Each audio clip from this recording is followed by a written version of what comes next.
Good morning, Jew. Good morning, Jew.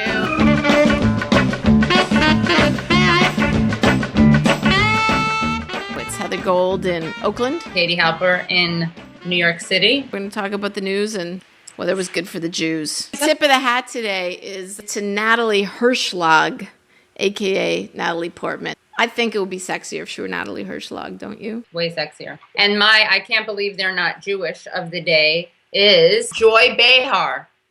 Oh, I knew. Italian. When you crossed Italian with Long Island, it's Jewish. It's very, right. Very close. Also, her husband or boyfriend's Jewish, too. Joy Behar does have a little Jew in her. Oh, yeah. She gets a lot of it every night. Hello. Should we move on to our first story? Yes.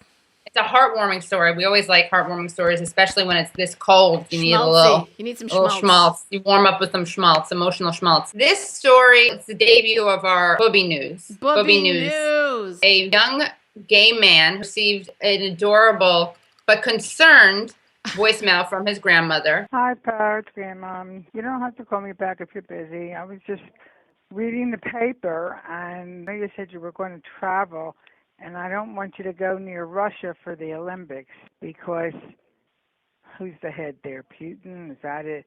There's a whole thing about he's got a thing against gay people, and he's after them, and don't go near Russia. Don't go there at all, okay? I know it's the Olympics and all that, and you might have been thinking about it, but don't go. I think it'll be it's dangerous for you to go there, okay? I just was reading the paper, and I just wanted to tell you, in case you don't know that. All right? I love you, and I don't want anything to happen to you. So don't go to Russia, okay? I'll talk to you when you're free. Bye. So this one she sent to her gay grandson because apparently he's going to be traveling. Now, he's not going to be traveling to Russia. He's going on a post-med school graduation trip to East Asia. Also, it's after the Olympics. Went to medical besides school. that. Her gay Jewish grandson went to medical school. I mean, that's probably why she doesn't. She's like, gay, shmay, I don't care. The point is he went to medical school. He'll be a doctor. When I was married to a doctor, I got a lot of, is she Jewish? She's in medical school. It's almost Jewish. But Abe Foxman, his position on abortion is the Jewish one, which is that it's not a life until it graduates from medical school. This message that we just heard is pretty adorable. Come on. It's a classic. Here's the classic elements of a Bubbe call. Something I'm not sure about. A name. A concern for your safety. Right. Getting the time and place wrong. A repetition of the thing you said again. Right. Just in case you didn't think they were concerned, I'm going to tell you again so you can really understand they're concerned. And the I love you at the end is very sweet. Oh, that's so sweet. It's the sweetest. It's the sweetest. And it's kind of perfect because if anyone's going to know that like Russia could be dangerous, it's an old Jew. She's just updating her Russia alert, right? How many times in her life has she said or heard said, stay out of Russia? They're beating people up in the public square to intimidate people. It's the same deal. Anything that sheds light on this rich tradition of Bubbe attempted intervention is good. If you have a call from your Bubbe, we would love it. Send it to us, yeah. Or even just a Bubbe who wants to give us their take on a news story of the week. Send your Bubbes our way. We want to have something called the Bubbe lens.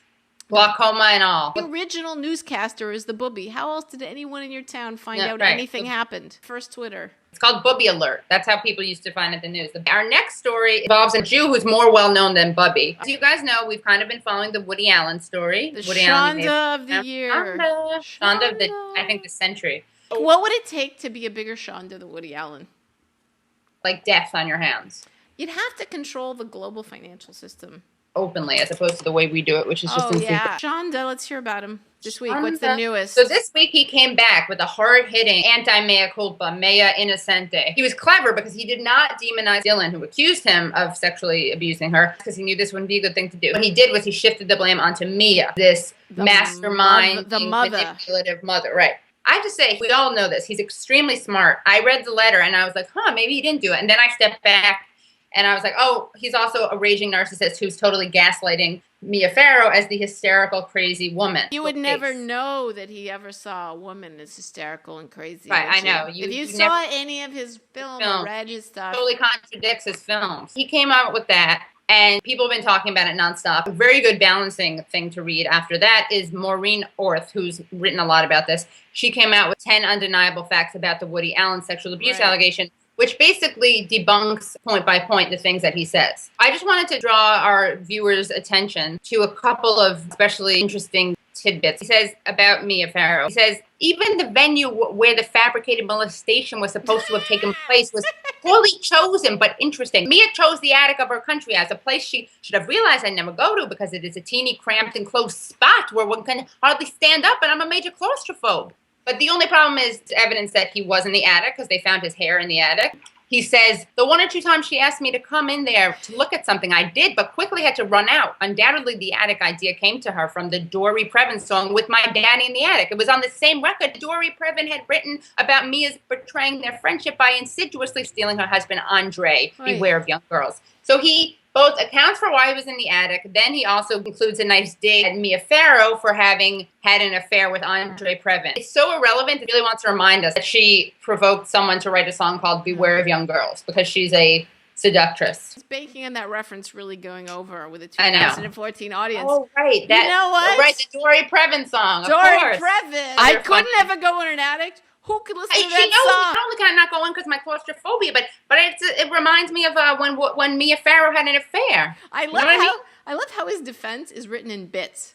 He can't help himself. Is there a callback later in the piece? Okay. There are a couple more interesting things. Woody Allen had taken some very revealing naked photos of Soon-Yi. Spread eagle photos. Spread eagle. Ugh, I can't even say that. While he's still her mother's boyfriend and sleeping with his mother. And it's not out that they're having an affair. He hasn't told anyone. In the Baltimore Sun, Woody Allen was asked about the nude photos. How did you come to take them? And he says, we were sitting around in the room, as a matter of fact, talking about her modeling career. And she said, would I take some nude photos of her? I'm not a person that knows much about cameras. I mean, I'm not good at that. And I took a small amount and left them out. And that was the origin. I mean, there's nothing more to say about that. Then someone said, some people have characterized them as pornographic. And Woody Allen said, that's too absurd for words. There are no sexual acts depicted. There's nobody else in them. I mean, I think one man's lascivious pose is another man's, I would say, they were pretty sexy pictures. My favorite thing in that is the way in which she says amount. Like if someone said to you, Katie, can I have some photographs? Just a minute. I'll get a small amount of photographs for you. A small amount together, right. Like a few grams of photographs. And you would think that a very smart man, would know the difference between number and amount. And then when he's like, they are sexy pictures, that makes me want to vomit. He's like remembering them. He's like, they are sexy. But I don't know if they're porn, but they're sexy. I mean, there's no one else in them. I would like to have been in them, if I'm being honest. So then, this is a really good point that Lily makes, Lily Laburo. She has a blog called Excremental Virtue, and she does a really good job of taking this part. She says, Woody Allen has repeatedly said that the famous nude photos of Soon-Yi were taken at her instigation because, he says, she wanted to be a model. Suppose you're extremely young, inexperienced lover, who both you and others in her family describe as so shy, withdrawn, and correct that you all thought she might be a nun, told you she wanted to model. You're in the entertainment industry. You know something about it. Would your response, drawing on your years of wisdom and experience, be to take some Polaroids of her naked with her legs spread wide apart?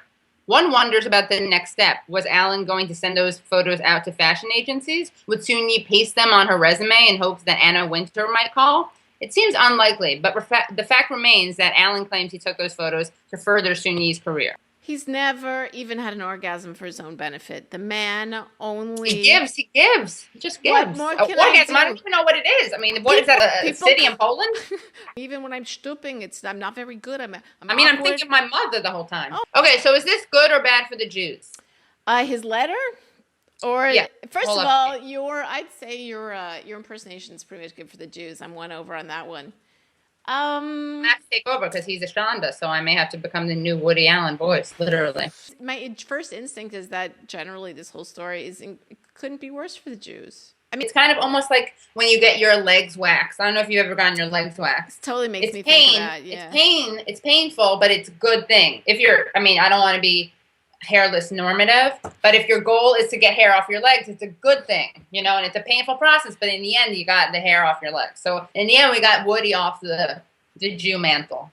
We're off the mantle. We're trying to get him off that. Off the Jew. But we have a real leadership crisis right now. We do, because that brings us to our next story, which is about Abe Foxman, who is the leader of the ADL, the Anti-Defamation League, an organization whose name is a little bit deceiving in that it's not really about defamation, it's about defamation related to Jews. Look, I'm on the ADL's page, and it's to their credit they're condemning the anti-gay laws.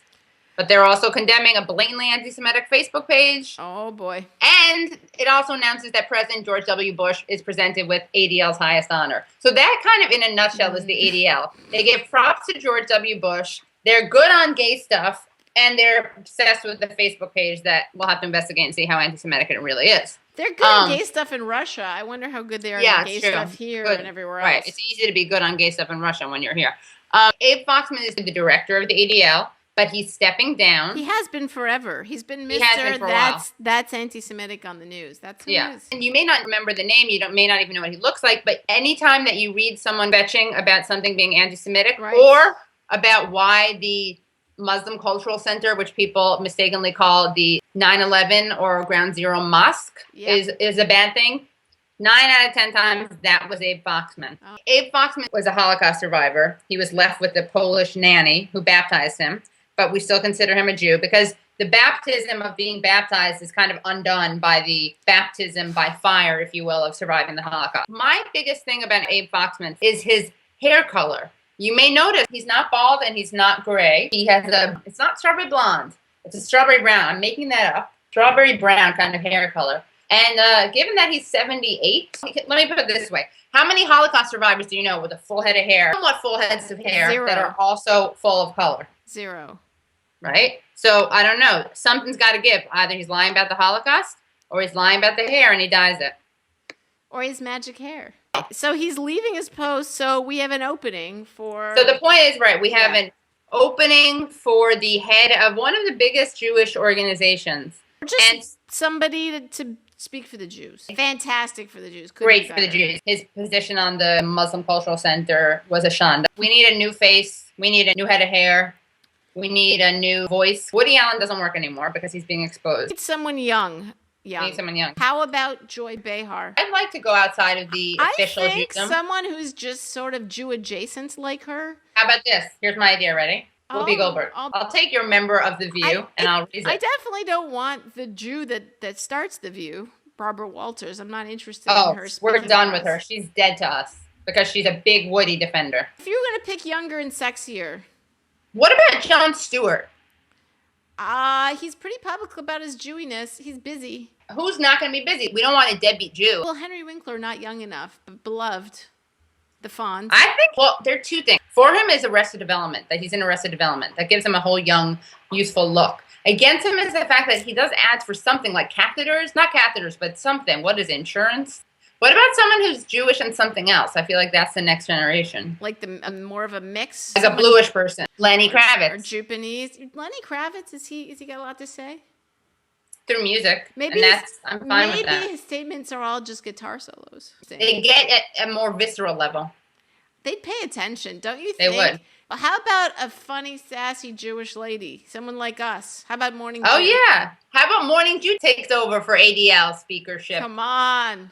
All right, that's it. We figured it out. It would not be succinct as we'd like, but it would be No, we would have a lot of statements that were very digressive and discursive. They'd be edited. And to summarize, to wrap it up in a little Hamantaschen, we have consensus on Bubbe, consensus as good for the Jews. We have consensus on Foxman as good for the Jews. Foxman is good for the Jews. And in fact, we're nominating ourselves as the next spokesman for Jews everywhere. Probably the biggest testament as to why it's so good for the Jews is the fact that there's now the possibility of Morning Jew being the spokesperson for one of the biggest Jewish organizations. It's an opening we're ready for. This was a great show. Fantastic. We went out with a bang. Follow the show on Facebook.com/morningjews. We're also on Google Plus and YouTube. Let us know what story you want to know is good for the Jews. Definitely. Nice to see you, and I will see you next week.